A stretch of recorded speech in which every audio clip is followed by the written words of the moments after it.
Hi, I'm Kate O'Hare, and today we're going to be talking to Kelly Kahl, a television executive who ended his 26-year career at CBS by being President of Entertainment, and now he's movie producer and doing other things in life. We're going to be talking about the effect specifically on the entertainment industry, although there are many, many industries affected. Everything's affected by the horrific fires that have taken place and are still affecting the communities of Pacific Palisades and Altadena. Pacific Palisades is located just on a bluff above the coast between Santa Monica and Malibu. Altadena is just north of Pasadena, on the other side of the LA Basin, tucked up against the foothills of the San Gabriel Mountains. Pacific Palisades was home, as I'm sure you've heard in the news, to many, many celebrities. But a lot of other entertainment industry people live there too that you might not know, whether it be executives or lawyers, people in finance, just every facet of the industry. A good percentage of them were clustered in Pacific Palisades, and many have lost their homes. Others are evacuated and living out of a hotel or wherever they are at this point, and don't know for sure when they can go back. Over in Altadena, you have, if there's entertainment industry people there, most of them, other than Mandy Moore, who's an actress who lived over there, most of them probably were people whose name would not appear on a poster for a movie, what we call below the line people who work in the production aspects and the support aspects of film and television. A lot of them, I think, worked at Warner Brothers and at Disney because those studios are closer to Altadena. And I know Disney and Warner Brothers have announced programs to help displaced employees keep their lives going so they can keep these companies going. So the entertainment industry has taken a particularly hard hit at many different levels and many different roles within the industry. And we're just not sure. I'm not sure what happens next, but that's what we're going to be talking to Kelly about. And in the meantime, pray for everybody in the greater LA Basin because these fires have affected far more than just entertainment and affected people at every income level and ethnicity and background and what have you. So without further ado, here's Kelly Kahl. So from your experience, what do you think the conversations are going on right now at the studios, production companies, at the networks, because of the number of people who work within the industry whose lives have been temporarily or permanently disrupted by the fires? Well, I certainly hope the conversation has something to do with how do we take care of our employees, because, I'll speak for myself, but literally every person I know who works in entertainment knows somebody who has, whose house literally went up in smoke. And I do. and I'm not sure people even really grasp, certainly outside Los Angeles, and I think even inside Los Angeles, necessarily grasp what happened here. This wasn't a neighborhood that went down. These are like two entire cities vanished. And, certainly the Palisades are a pretty high percentage of people who probably work in the entertainment business. And, so I'm sure, studios are continuing to, do what they do and produce shows. But I think there's going to be, there's certainly many, many thousands of people who are affected. And, when you work on a production, it's kind of an all-encompassing thing. It's, it's not a 8-hour shift. It's they're long days, irregular days, and then to have something in the back of your head like this, and maybe you don't know where you're going to sleep that night. That is very weighty. So I hope that the studios themselves will help their people, and I certainly hope the government's going to come in at some point and help a lot of folks as well. I have heard that both Warner Brothers and Disney in particular have reached out because I don't think I realized, but from what I'm reading, there's a sizable creative community in Altadena. Yeah. Because it's in not a bad proximity to Warner's and to Disney. A lot of below the line people, Yep. people have lost all their equipment. They've lost their hard drives, their computers, all the history of their work. Um, so Well, it's I think it's not just you celebrities. It's yeah, everybody, people at all levels. take a TV show, and there might be 250 people who work on the TV show. Five or six are the actors, and the other 200 plus are lighting people, sound people, costume people, makeup people, crew people who don't necessarily live in Pacific Palisades, but very well could live in a place like Altadena. Even in Palisades, I mean, we've all heard about the celebrities that have lost their homes. But what we not going to hear about because they're not famous is all the studio executives, people in legal, people in finance, people in business affairs, people in all of these key positions within a variety of companies across the industry, whose lives are either, if they're evacuated, temporarily disrupted, or if their house is burnt down, completely Yeah, disrupted. yeah. And their lives being disrupted ripples out because they hold these key positions. So what do you think the conversations are going on about how do we keep all of our projects and everyone employed and everything moving forward? Because we're at historic lows for Yeah, well, production in Los Angeles already. yeah, I mean, I hope the government, I hope Gavin Newsom will inject, even before this fire, I hope, or hoped uh, the legislature would inject some money back into California production, because California is having a hard time competing with New York, with Georgia, with Canada, for production. Nashville, you Yeah. name it, Louisiana. And we know people are leaving, and these are, the below the line jobs are terrific jobs by, any standard. And the one thing I think the industry that has held up, Los Angeles and California through good times and bad has been entertainment. And I think it would just be a shame for that industry and those jobs to kind of leak into other states and other places. Because the people who can most afford to deal with it are, the above the line people and so on. But people who just have regular jobs, just Yeah, regular paycheck to paycheck jobs. yeah. So think back to when you were head of CBS Entertainment. If this had happened while you were at the network, what would be like, let's say that you were okay, but a bunch of your executives were flattened. What would be those calls? What would be those conversations and just trying to keep the ship moving forward? I think first is, extending sympathy and understanding, and, telling them they're not in it by themselves, and then hopefully finding out what the studio could do to help them, be it temporary housing, be it help with education for their kids. I mean, schools went up in smoke. These are Mhm. It's not just homes that went, the entire infrastructure of two cities is. Yeah. So there's an awful lot to think about, and um, I would be certainly trying to leverage whatever resources the company could offer. These are our folks, so how do we help them? Circle the wagons, we're family. I actually heard there were a bunch of stylists, people who dress celebrities, who have access to large closets of clothing, who have access to clients who have very large closets, that they're going into their own stocks and stores and their clients. For example, they said there was a young woman who was a lawyer who lived in Palisades, and she needed suits to go to Mhm. court. And she had nothing but what, she ran out of her house with. Obviously, she didn't, take a rack of suits with her.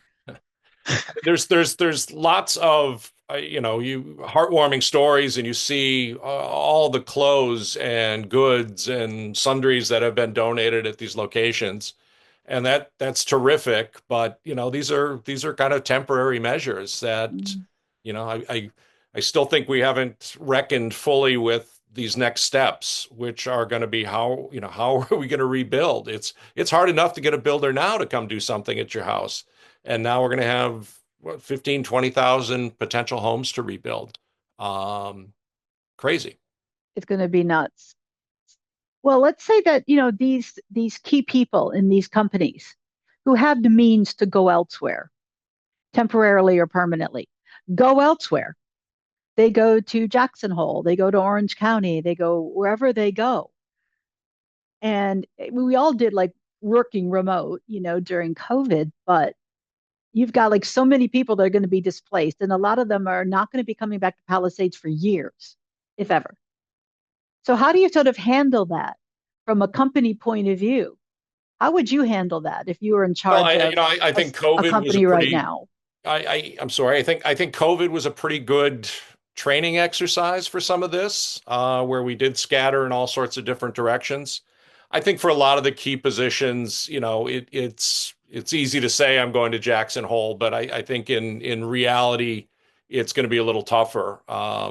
Because it's not just you, it's your whole family and for an extended period of time. Yeah, so I Yeah. think, people are working overtime to find, rental properties and things like that. So I think for a lot of people, it will be tough to completely abscond somewhere else.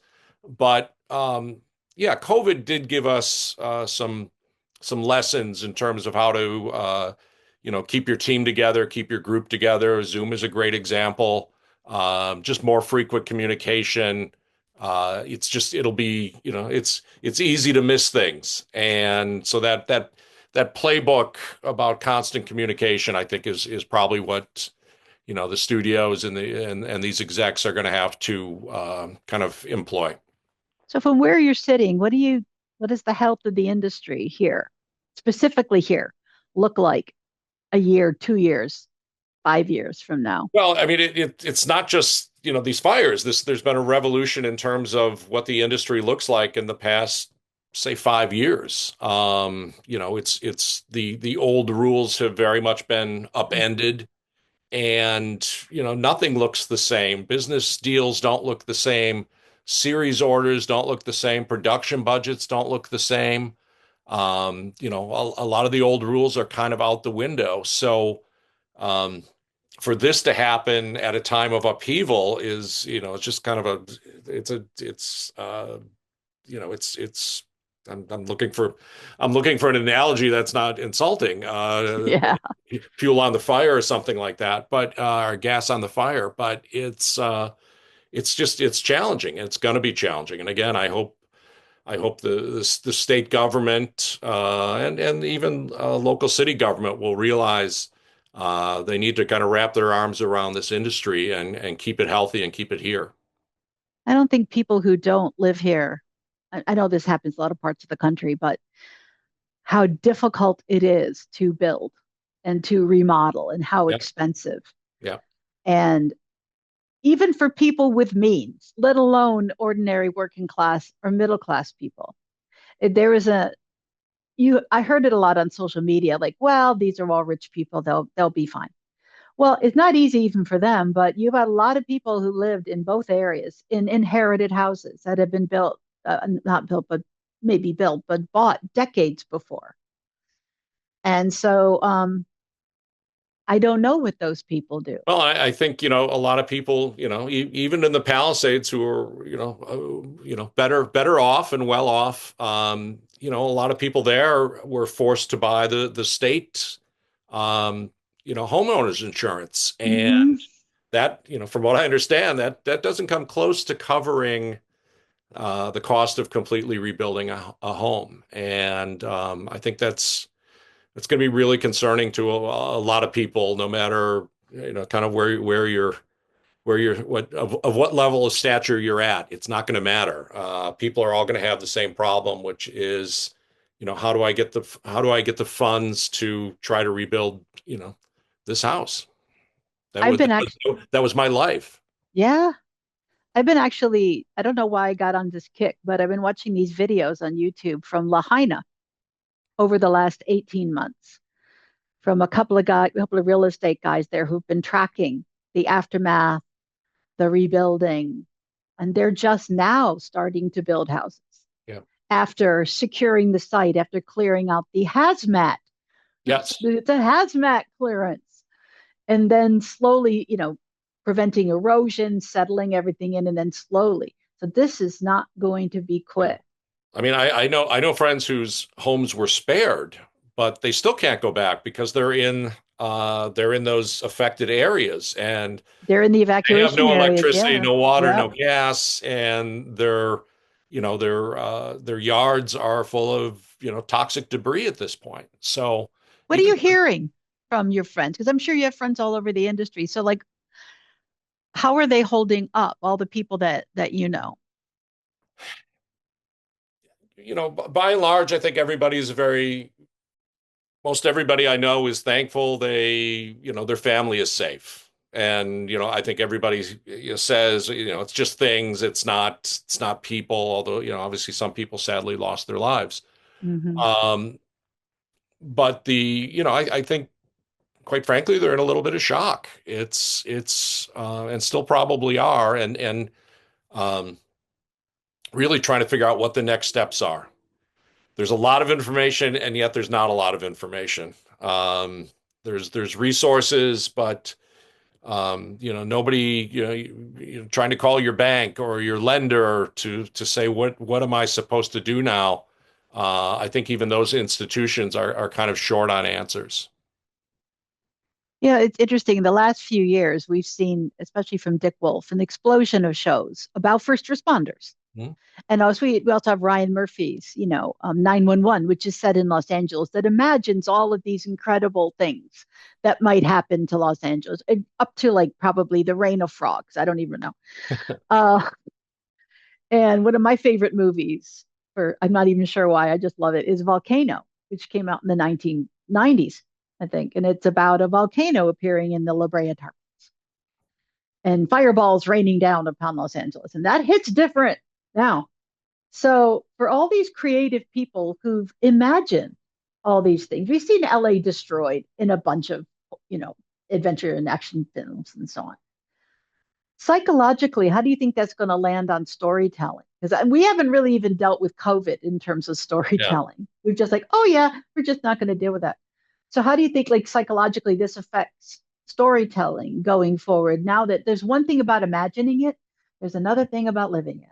Yeah. I mean, I'd like to think there's perhaps some increased sensitivity going forward. On the other hand, you know, Who knows? the big disaster has been a staple of Hollywood, since the beginning. Yep. So, I don't think there's going to be any end to, the fire and brimstone movies.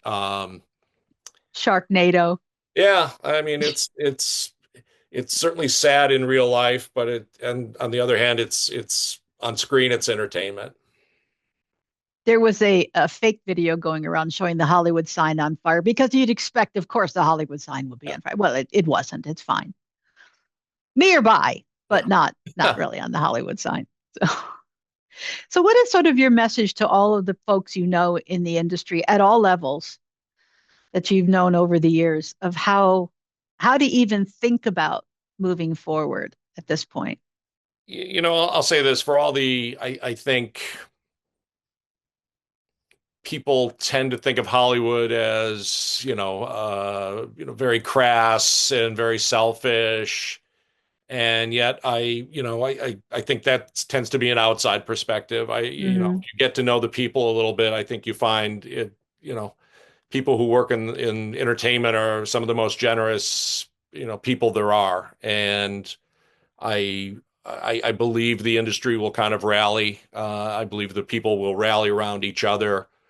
Um, I know the first thing I did was, call friends who I were in those areas and say, do you need a bed? Do you need a place? What do you need? Can we help? And I know Yep. I certainly was not alone in doing that. Everybody I know did that. Um, and that's not going to go away anytime soon. So I think Hollywood's going to do what Hollywood always does, which is kind of circle the wagons, help each other, and like I said, I hope the studios, I hope the government kind of do the right thing and take care of their people and I think the best thing that can happen to the entertainment industry is a reinvestment in it from the state, and I hope that's the case going forward. If you Yeah, want, if you want to help people, if you want to help people heal, put them to work. I mean, this is just me looking from the outside, but it seems that they may have taken it a wee bit for granted. I And not like I would tell people corporations may be, people under the law, but like actual people, they are not immortal. yeah. And sometimes they are surprisingly fragile. Yeah. Yeah. Well, it's as I said, it's definitely a new day in the entertainment business, and there's not a single media company that's not dealing with it and not trying to figure out what the next steps are and what the right steps are. And I'm not sure anybody especially knows what that is. And this just, I think, added another layer of complexity to all of it.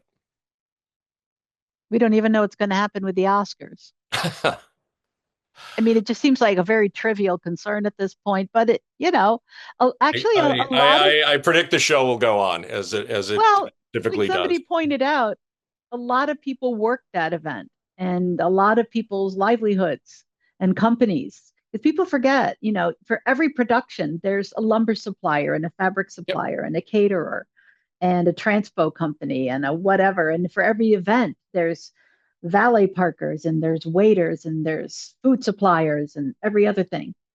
So it mushrooms out Sure to a does. huge number of people that you don't see on screen. Absolutely. I know during COVID, when that ended and we went back and to some events that had revived, I love to talk to valet parkers and waiters and things and get the story. And they're like, man, it was tough. Yeah. It was hard. No, the entertainment industry has, many long tentacles and you mentioned a lot of them. Uh, you said it's people at hardware stores. It's people at the Yeah. coffee shops near the lots. People who rent props, Yeah, people who sell you bolts of fabric or yeah. lengths of lumber. And I tell you, valet parkers and waiters know everything, along with limo drivers and truck drivers. But they're all part of it, and Yeah. Yeah. they're all part of it, and they're all affected. So